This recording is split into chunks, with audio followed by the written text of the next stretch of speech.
आप देख रहे हैं लोक जनसंदेश। हास्य कलाकार और राज्य मंत्री राजू श्रीवास्तव के मुख्य सलाहकार को जान से मारने की धमकी देने का मामला सामने आया है।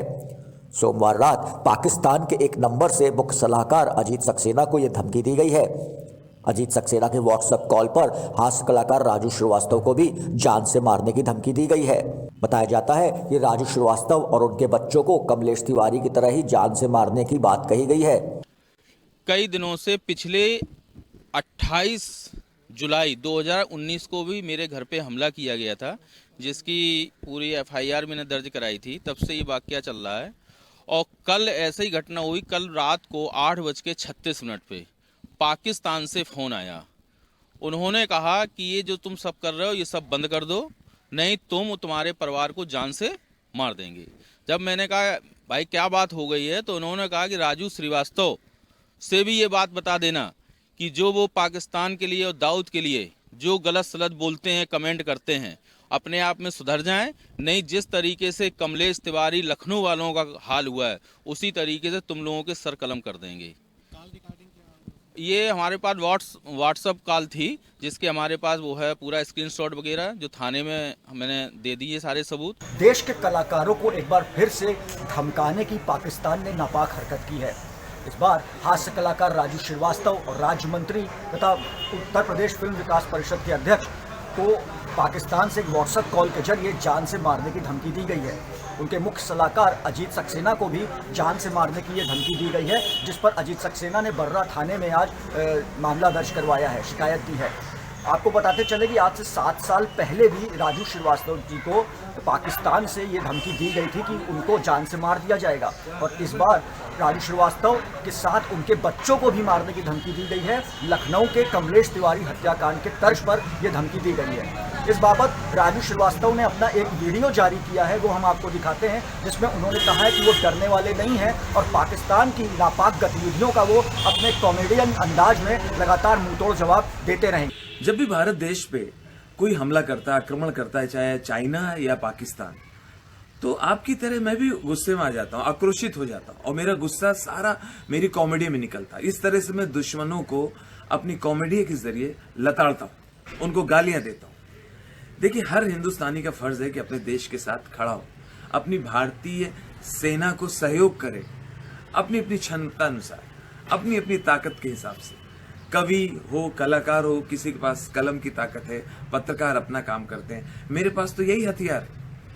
अब मुझसे धमकी दी जा रही है, मुझे कहा जा रहा है वहां से फोन कॉल्स करके कि वो मेरा हाल लखनऊ की कमलेश तिवारी जैसा करेंगे, मेरे बच्चों को मार देंगे। तो मैं अपने देश प्रेम की बात तो करूंगा, अपने देश को तो आगे रखूंगा। मैं अपने हिस्से का काम कर रहा हूं, जो मेरा फर्ज भी है। बहुत सीधी सी बात है, हमारे देश के किसान इन दिनों बॉर्डर पर अगर बैठे हैं, ठंडी में बैठे हैं, सर्दी में परेशान हो रहे हैं, तो मैं दुखी होता हूं। हमारी सरकार जब गुंडों का इनकाउंटर करती है तो मैं खुश होता हूं। गुंडों का घर, क्रिमिनल्स के इलीगल घर जब गिराए जाते हैं तो मैं खुश होता हूं। हमारी भारतीय सेना जब पाकिस्तान को घुस के मारती है, सर्जिकल स्ट्राइक करती है, तो मैं पार्टी देता हूं दोस्तों। और मेरे पार्टी देने से अगर दुश्मन पार्टी परेशान होती है तब तो मेरी पार्टी सक्सेस हो गई ना। इस मामले में मुख्य सलाहकार अजीत सक्सेना ने बर्रा थाने पहुंचकर उचित कार्रवाई की मांग की है। पुलिस ने मामले को संज्ञान में लेकर कार्रवाई में जुट गई है। पाकिस्तान हमेशा देश के सेना के जवानों को और सीमा पर बसे गांवों में हमला करके नापाक हरकतें करता रहता है। इस बार भी उन्होंने देश के कलाकार को ये धमकी दी है, लेकिन पाकिस्तान की हर बार धमकियां गीदड़ भभकी ही साबित होती हैं और देश के कलाकार इस बार भी ये साबित करके दिखा देंगे कि पाकिस्तान सिर्फ गीदड़ भभकियां ही देना जानता है। लोक जनसंदेश के लिए गौरव सागर निगम, कैमरा पर्सन शान हुसैन के साथ। आप देख रहे हैं लोक जनसंदेश। पुलिस कर्मियों के स्वास्थ्य के लिए जांच शिविरों की श्रृंखला में तुलसी हॉस्पिटल द्वारा थाना अनवरगंज में एक शिविर लगाया गया, जिसका शुभारंभ क्षेत्राधिकारी मोहम्मद अकबल खान ने किया। उन्होंने बताया कि व्यस्तता के कारण जो पुलिसकर्मी स्वास्थ्य पर ध्यान नहीं दे पाते हैं, उनके लिए यह बहुत ही सराहनीय कार्य है जो तुलसी हॉस्पिटल के द्वारा किया जा रहा है। पुलिस कर्मियों के लिए लगाए गए शिविर में हड्डी के डॉक्टर, आंखों, मनोचिकित्सक, फिजिशियन और डायबिटीज आदि के डॉक्टर्स ने पुलिस कर्मियों के स्वास्थ्य की जांच की। बताते चलें कि यह 11वां कैंप है जहां सभी पुलिसकर्मियों की स्वास्थ्य संबंधित जांच की गई और बताया कि अन्य थानों में भी इस तरह कैंप लगाकर पुलिसकर्मियों के स्वास्थ्य की जांच की जाएगी। जांच करने में डॉक्टर पुष्पेंद्र यादव, ध्यान गुप्ता, डॉक्टर नमन कनौडिया, डॉक्टर रिजवी, डॉक्टर शेखर गुप्ता आदि मौजूद रहे। ऐसा है कि आज यहाँ पे तुलसी हॉस्पिटल प्राइवेट लिमिटेड के तत्वाधान में एक यहाँ पे स्वास्थ्य शिविर का आयोजन किया गया है थाना अनवरगंज में, और यहाँ पे पूरे सर्किल के थानों को इस बात की इन्फॉर्मेशन दी गई है कि लोग यहाँ आएँ और अपना जो भी हेल्थ है उसका चेकअप कराएं। यहाँ पे कई डॉक्टर साहब की टीम है, उन्होंने कई सारे अलग अलग स्पेशलाइजेशन के साथ डॉक्टर्स को यहाँ बुलाया हुआ है। इसका उद्देश्य ये है कि पुलिस जन जो भी हैं वो जनरली उनकी दिनचर्या इतनी बिजी रहती है कि कभी कभी वो स्वास्थ्य पर ध्यान नहीं दे पाते। तो ऐसे में जो है उनके डोर स्टेप पर ही लिया करके इन सारी चीज़ों को मुहैया कराना, इस तरफ एक इसका द्योतक है कि पुलिस जन भी जो है अपने स्वास्थ्य के प्रति सजग रहे और अपने स्वास्थ्य के प्रति जो है सजग रह करके उसकी देखभाल करें। तो इस क्षेत्र में एक अच्छा प्रयास है। अच्छा, आपकी सर्किल में और भी थानों में इस कैंप लगने की संभावना है क्या? अभी हम बात करेंगे डॉक्टर साहब से, और अभी ये चूँकि सर्किल मुख्यालय का थाना है तो सबसे पहले हमने शुरुआत यहाँ से की है। डॉक्टर साहब का ये था कि आप यहाँ से करना चाहते हैं, तो ये हमने यहाँ से शुरुआत की है। सर्किल के और भी इंस्पेक्टर्स वगैरह को और भी जो कर्मचारियों को यहाँ पे हम लोगों ने कोशिश की है बुलाने की। तो अगर यहाँ पे सबका चेकअप हो जाता है तो अच्छी बात है, अदरवाइज डॉक्टर साहब से हम रिक्वेस्ट करेंगे कि और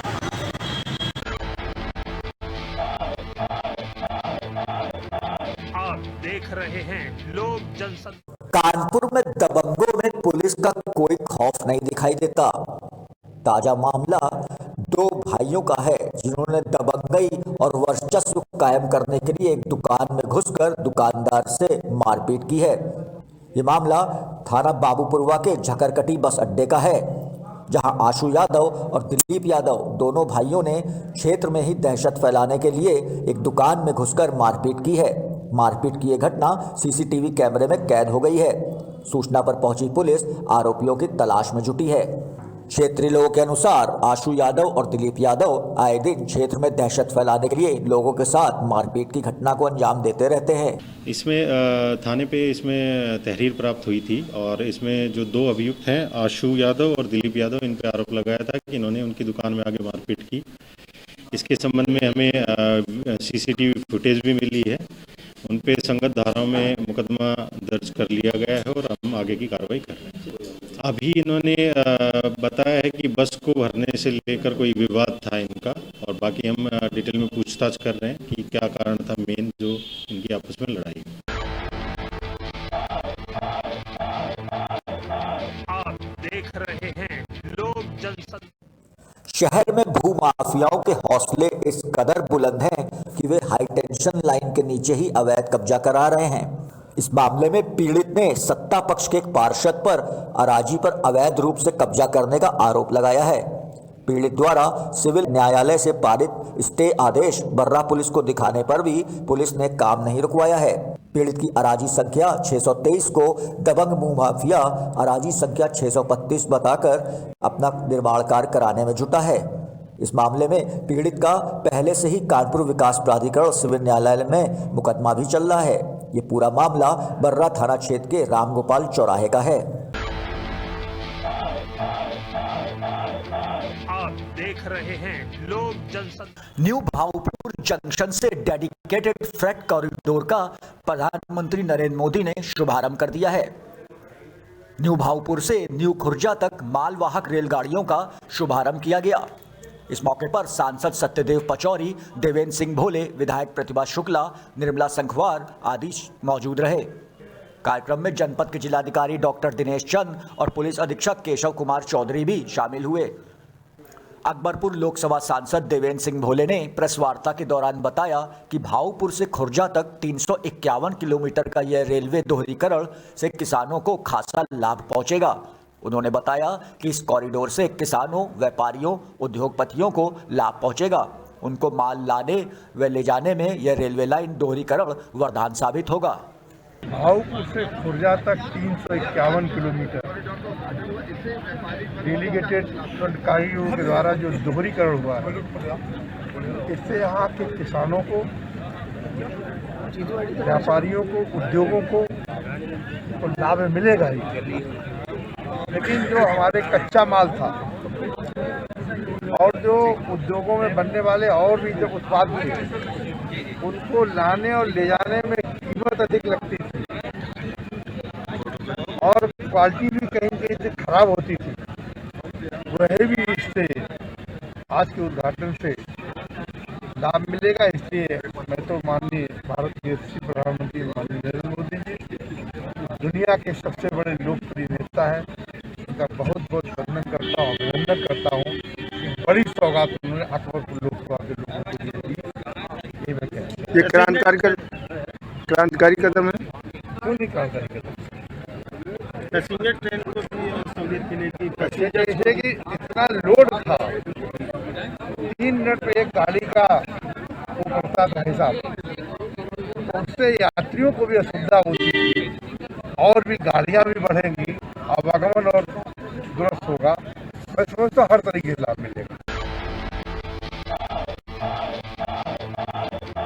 आप देख रहे हैं लोक जनशक्ति। सदर कोतवाली क्षेत्र में बीती रात को पुलिस ने बड़ी कार्रवाई की है। पुलिस ने 1 दर्जन ओवरलोड और अवैध मोरंग से भरे ट्रैक्टरों को बंद कर दिया है। साथ ही 4 ट्रकों पर भी कार्रवाई की है। कोतवाली परिसर में मोरंग के ट्रैक्टरों का जमावड़ा लगा देखा गया। पुलिस की इस कार्रवाई से मोरंग माफियाओं में हड़कंप मच गया है। बताते चले कि सदर कोतवाली क्षेत्र में रोजाना ही दर्जनों मोरंग लदे ट्रक संचालित होते हैं। अपने शहर कानपुर महानगर में धूम मचा रहा है हैंडलूम हैंडीक्राफ्ट एक्सपो, जहां आपको मिलता है 17 राज्यों की संस्कृति से जुड़ने का मौका, जहां है सभी के लिए सभी कुछ।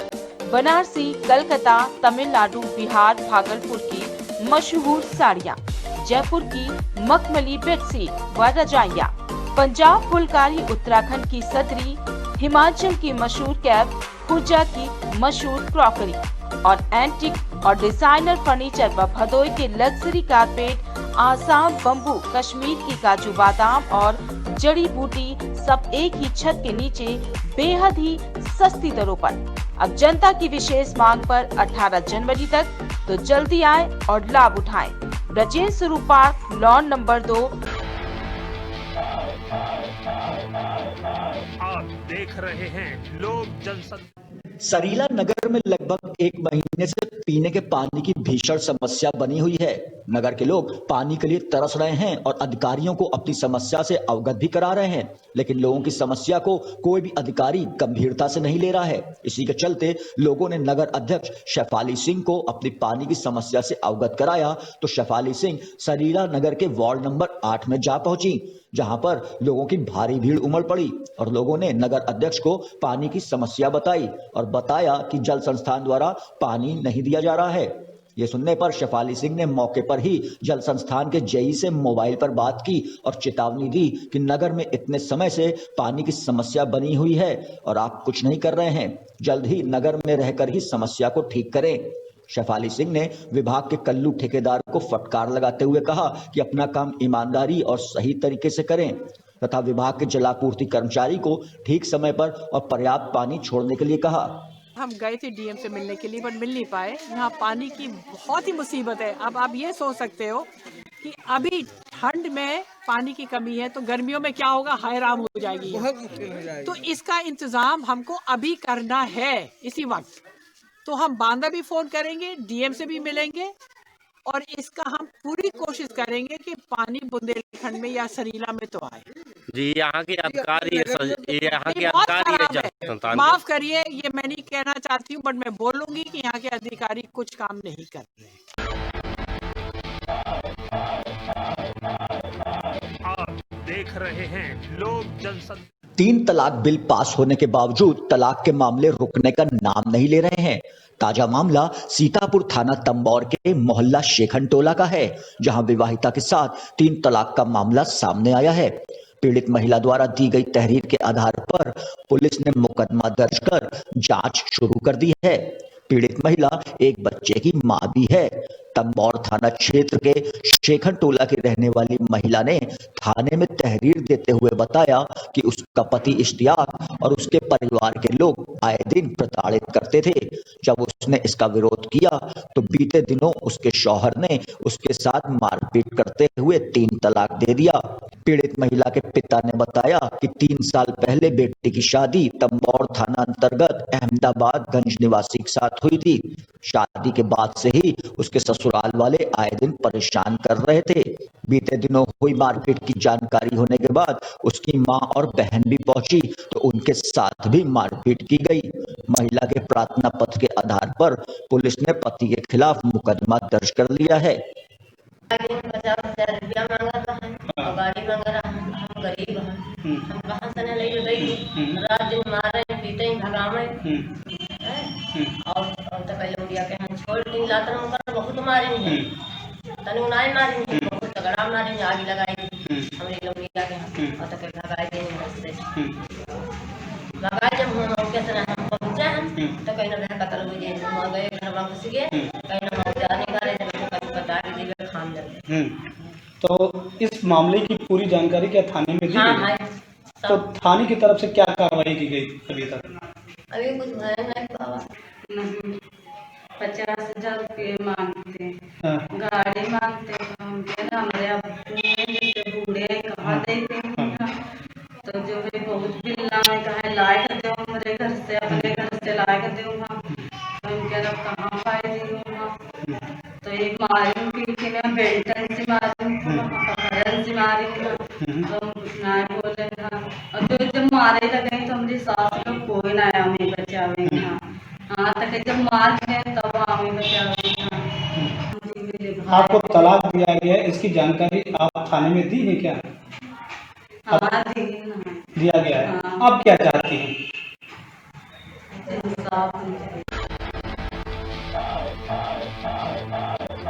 आप देख रहे हैं लोक जनशक्ति। उत्तर प्रदेश के हमीरपुर जिले में नदी में कूदे युवक का आज कई दिनों बाद शव बरामद हो गया। दरअसल युवक अपने साथियों के साथ नदी के किनारे बैठकर शराब पी रहा था। तभी किसी ने अफवाह फैला दी थी कि पुलिस उनकी तलाश में आ रही है, जिसको सुनकर युवक सहित उसके साथी नदी में कूद गए थे, जिनमें से मृतक को छोड़कर बाकी तो तैरकर निकल गए, लेकिन मृतक युवक नदी की गहराई से बाहर नहीं निकल सका। उसका शव आज नदी में उतराता हुआ मिला है।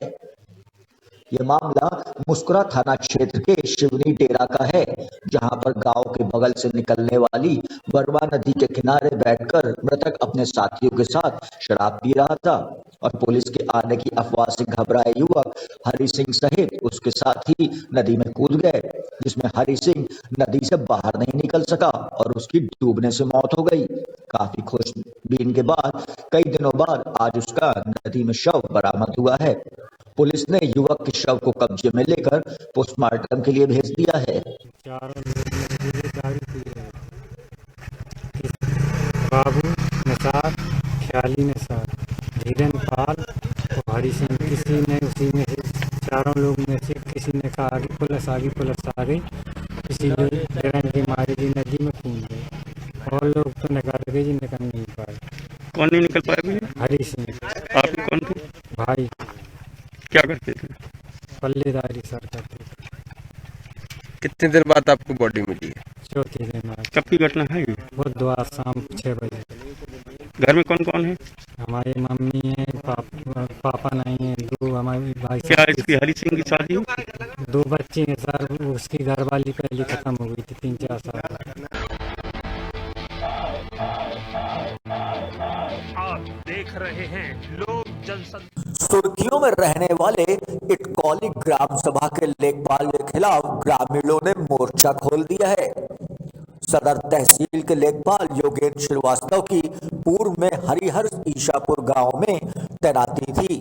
उसी ग्राम सभा में कुछ माह पहले जमीन के हेराफेरी करने के मामले में वे जेल जाने से बच गए थे। उसी जमीन के मामले में अभी भी कुछ लोग जेल में बंद हैं। कुछ दिनों के बाद योगेंद्र श्रीवास्तव की तैनाती सदर तहसील के इटकौली ग्राम सभा में हुई। जहां आज एक कौली ग्राम सभा के ग्रामीणों ने लेखपाल के ऊपर आरोप लगाते हुए जिलाधिकारी कार्यालय पहुंचकर उनके खिलाफ कार्रवाई की मांग की है।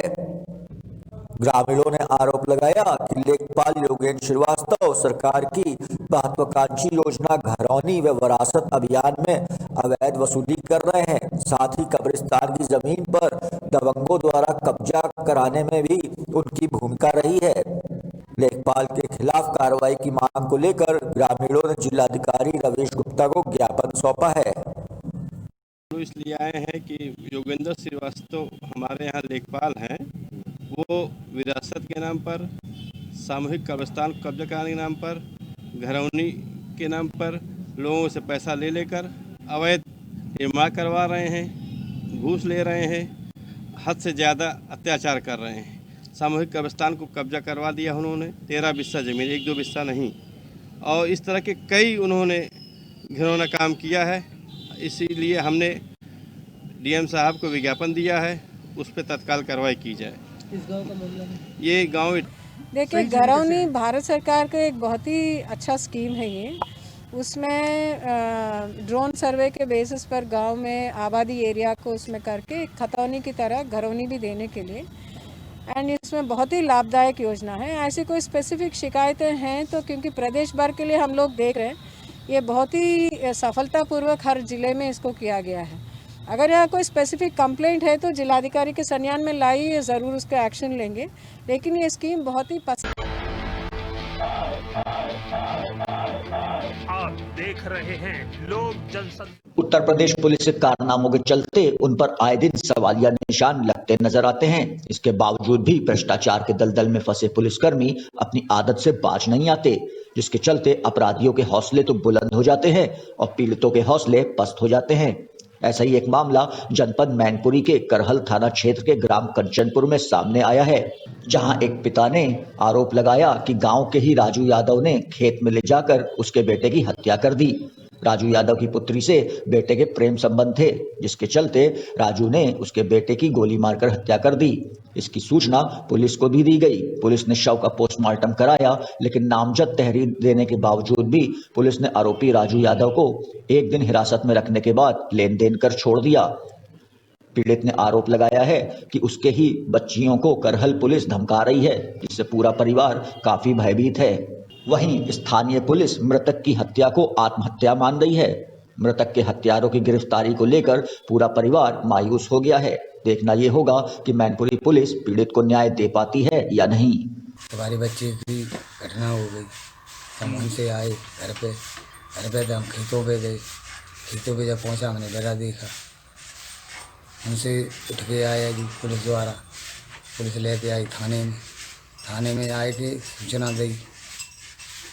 पुलिस लेके हमारी सुनवाई नहीं हुई। आपके वो मुंजा में घूम रहा है। इस संबंध में कहाँ आपने शिकायत दी है, करी है? हमने कप्तान साहब तक करी और मुख्यमंत्री तक करी। अभी तक कोई कार्रवाई हुई? कोई कार्रवाई नहीं। घटना होती मेरे लाला 11 बजे पे लालू को उठा लेवाए गए, राजू खेत में घटियाई कर दे, गोली मार दे। किन लोगों ने हत्या की थी? राजू। कौन है ये, क्या है, क्या संबंध थे उनके, कैसे क्या घटना हुई? घटना का लड़की थे सम्मत कर। आप देख रहे हैं लोक जनशक्ति। उत्तर प्रदेश के अमरोहा जनपद में हसनपुर में एक निजी कार्यक्रम में कंबल वितरण के दौरान लाइसेंसी पिस्टल से फायर करके मानवाधिकार सुरक्षा संगठन के राष्ट्रीय अध्यक्ष शिवाजी सिंह राठौर बुरी तरह फंस गए हैं। कार्यक्रम के दौरान की गई हर्ष फायरिंग का वीडियो वायरल होने के बाद पुलिस ने उनके खिलाफ हसनपुर कोतवाली में मुकदमा दर्ज कर लिया है। आपको बता दें कि अमरोहा जनपद के हसनपुर शहर में कंबल वितरण का समारोह चल रहा था। इसी दौरान कार्यक्रम में मौजूद मेरठ निवासी शिवा सिंह राठौर ने अपनी लाइसेंसी पिस्टल से कई राउंड फायरिंग कर दी। अचानक हुई फायरिंग से मौके पर अफरा तफरी मच गई। इस दौरान किसी ने मोबाइल से वीडियो बना लिया। और इस वीडियो को वायरल कर दिया। वीडियो वायरल होने के बाद मामला मीडिया तक में आ गया, जिसके बाद पुलिस ने फायर करने वाले आरोपी के खिलाफ संबंधित धाराओं में हसनपुर कोतवाली में मुकदमा दर्ज कर लिया है। बताया जा रहा है कि शिवाजी सिंह राठौर मानवाधिकार सुरक्षा संगठन के राष्ट्रीय उपाध्यक्ष हैं और वह अपनी सफाई कैसे पेश कर रहे हैं ये आप खुद सुन लीजिए। अपनी सफाई में वो इस हवाई फायरिंग को सही साबित करते नजर आ रहे हैं। देखिए, जैसे आप मानव अधिकार सुरक्षा संगठन के राष्ट्रीय अध्यक्ष हैं और अभी आपने कार्यक्रम से निकलते ही फायरिंग करी और आपके सामने एक युवा कार्यकर्ता ने भी फायरिंग करी, इस पर क्या कहना चाहते हैं?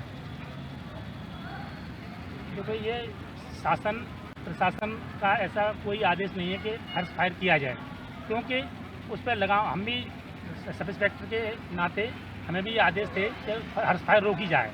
लेकिन ये बताएं, जब मान लो ये लाइसेंस लिए गए हैं तो खुशी में फायर नहीं करेंगे, क्या हम मौत गम में फायर करेंगे क्या? तो सरकार ने जो नियम बनाया वो हर्ष फायरिंग का गलत बनाया है? नहीं, गलत नहीं कह सकते हम, लेकिन आपके द्वारा जो हर्ष फायरिंग की गई है, सरकार ने जो नियम बनाया है वो इसलिए बनाया है कि लोग शराब पी करके फायर न करें, जिससे कोई घटना घटित होती है। ये आए दिन की बात है। जिस पे लाइसेंस है वो बिना शराब पी कर हर्ष फायरिंग कर सकता है?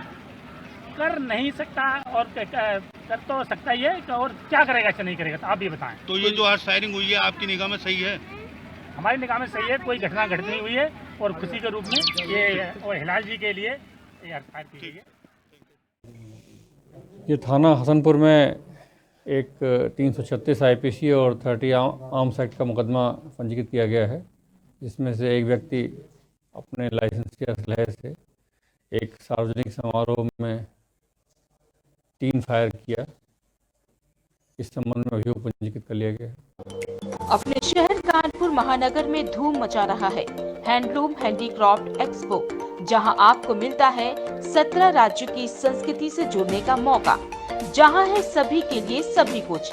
बनारसी, कलकत्ता, तमिलनाडु, बिहार, भागलपुर की मशहूर साड़ियाँ, जयपुर की मखमली बेडशीट व रजाइयाँ, पंजाब फुलकारी उत्तराखंड की सदरी, हिमाचल की मशहूर कैप, खुर्जा की मशहूर क्रॉकरी और एंटीक और डिजाइनर फर्नीचर व भदोई के luxury carpet, Assam bamboo, Kashmir की काजू बादाम और जड़ी बूटी सब एक ही छत के नीचे बेहद ही सस्ती दरों पर। अब जनता की विशेष मांग पर 18 जनवरी तक तो जल्दी आए और लाभ उठाएं। ब्रजेश स्वरूप पार्क, लॉन नंबर 2। आप देख रहे हैं लोक जनशक्ति। अमरोहा के थाना गजरौला पुलिस ने 15,000 के इनामी गैंगस्टर आरोपी को गिरफ्तार किया है। ये आरोपी हसनपुर का रहने वाला है। आरोपी पर गोकशी के साथ और भी कई मुकदमे दर्ज हैं। बताते चलें कि ये आरोपी काफी दिन से फरार चल रहा था। गिरफ्तारी के दौरान उसके पास तमंचा और कारतूस भी बरामद हुआ है। आरोपी के खिलाफ कार्रवाई कर उसको जेल भेज दिया गया है। ये थाना गजरौला में गैंगस्टर एक्ट में वांछित अभियुक्त जो कि हसनपुर क्षेत्र का रहने वाला था और उसके ऊपर करीब दर्जन भर मुकदमे थे, आज गिरफ्तार किया गया है और गिरफ्तार करने के बाद उसको जेल भेजा जा रहा है। सर, इसके पास से क्या क्या बरामद हुआ? इसके पास से तमंचा, कारतूस आदि बरामद हुए। इससे पहले भी इसका आपराधिक इतिहास रहा है? इसके करीब दर्जन भर मुकदमे हैं इसके खिलाफ। आप देख रहे हैं लोक जनशक्ति। अमरोहा जनपद की हसनपुर कोतवाली पुलिस ने चोरों के गैंग को मुठभेड़ के बाद गिरफ्तार कर लिया। इनके पास से पुलिस को एक कार, चोरी का माल और अवैध हथियार बरामद हुए हैं। यूपी के जनपद अमरोहा की हसनपुर कोतवाली पुलिस ने एक बड़ी कामयाबी हासिल करते हुए चेकिंग के दौरान शातिर चोरों के गिरोह को गिरफ्तार किया है। अपर पुलिस अधीक्षक अजय प्रताप सिंह ने हसनपुर कोतवाली में प्रेस कॉन्फ्रेंस करते हुए इस मामले की जानकारी दी और बताया कि पकड़े गए सभी अपराधी शातिर किस्म के चोर हैं, जो जनपद के कई थाना क्षेत्रों में चोरी की वारदातों को अंजाम दे चुके हैं। उन्होंने बताया कि बीती रात जब एक पिकअप कार को पुलिस ने रुकने का इशारा किया तो उसमें बैठे बदमाश फरार होने लगे। पुलिस ने चोरों की घेराबंदी की तो उन्होंने पुलिस पर फायर कर दिया, जिसके बाद पुलिस ने बल का प्रयोग करते हुए 3 शातिर चोरों रवि, हेमराज और नावेद को गिरफ्तार कर लिया, जबकि इनके 2 साथी उस्मान और इशरत मौके से फरार हो गए हैं। खुलासा हुआ है, क्या है पूरा मामला? 2 दिन पूर्व कोतवाली देहात थाना क्षेत्र में एक चोरी हुई थी मोहल्ला सुबोध नगर में, जिसमें करीब 1 लाख का सामान चोरी कर लिया गया था। उन चोरों को आज कोतवाली देहात पुलिस ने गिरफ्तार किया है। सभी चोर गिरफ्तार कर लिए गए हैं। इसमें 4 व्यक्ति हैं, जिनमें किशन इनका गिरोह सरगना है।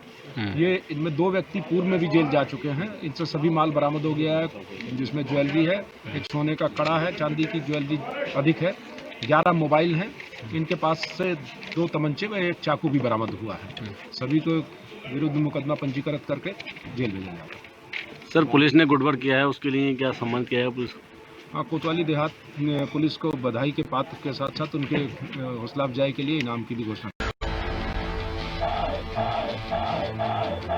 आप देख रहे हैं लोक जनशक्ति। शामली के कांधला थाना क्षेत्र के गांव खंद्रावली में हुए दोहरे हत्याकांड में पुलिस ने आरोपी ग्राम प्रधान के बाद प्रधान पुत्र को भी गिरफ्तार कर लिया है।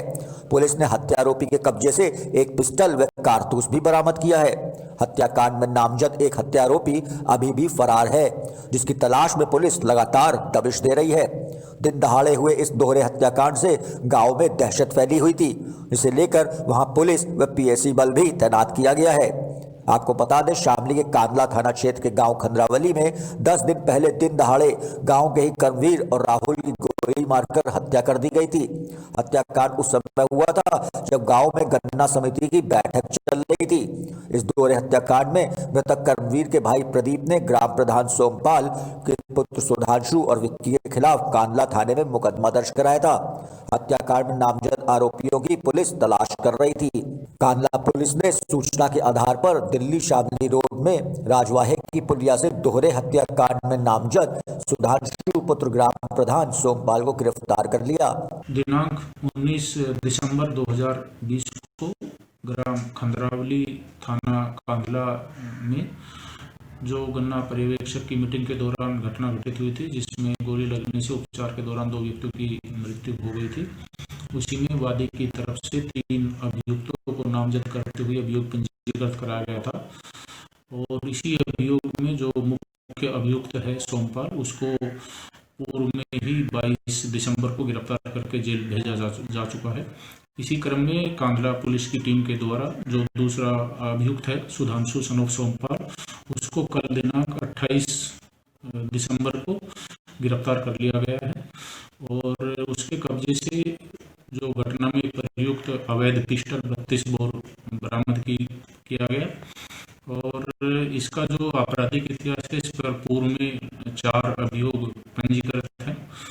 और इसकी गिरफ्तारी के बाद अब इसमें आगे की वैधानिक कार्यवाही की जा रही है। इस घटना में अभी तीसरा अभियुक्त वांछित है, जिसकी गिरफ्तारी भी शीघ्र ही पुलिस टीम के द्वारा कर ली जाएगी। आप देख रहे हैं लोक जनशक्ति। कोरोना वायरस के कहर से जहां सारी दुनिया जूझ रही है, वहीं कोरोना वैक्सीन बाजार में आने से पहले ही विवादों में घिरने लगी है। कोरोना वैक्सीन का इस्तेमाल हराम बताते हुए चल रही अफवाहों के बीच विश्व प्रसिद्ध इस्लामिक शिक्षण संस्था दारुल उलूम देवबंद ने एक बयान जारी करके साफ किया है कि उन्होंने वैक्सीन के हलाल या हराम होने के संबंध में कोई फतवा या बयान जारी नहीं किया है।